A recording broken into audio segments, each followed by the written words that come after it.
తనకు మొరపెట్టు వారి అందరికీ, తనకు నిజముగా మొరపెట్టు వారి అందరికీ యెహోవా సమీపముగా ఉన్నాడు.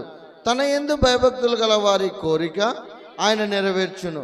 వారి మొర ఆలకించి వారిని రక్షించును.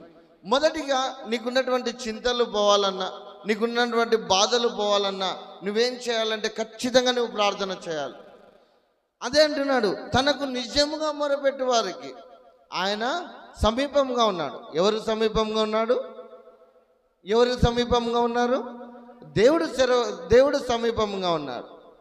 అదే అంటున్నాడు, తనకు నిజంగా మొరపెట్టు వారందరికీ యెహోవా సమీపంగా ఉన్నాడు. మరి ఈనాడు నువ్వే విధంగా ప్రార్థన చేస్తున్నావు? అయ్యా నా కష్టం ఇది, అయ్యా నా బాధ ఇది, నాకు ఈ శ్రమ ఉంది, నేను ఈ కష్టం గుండా వెళుచున్నాను అని దేవుని ఎదుట యథార్థంగా ఎలా ప్రార్థన చేయగలుగుతున్నావు? నీ ప్రార్థన జీవితం ఏ విధంగా ఉంది? ఒక్కసారి ఆలోచన చేద్దాం.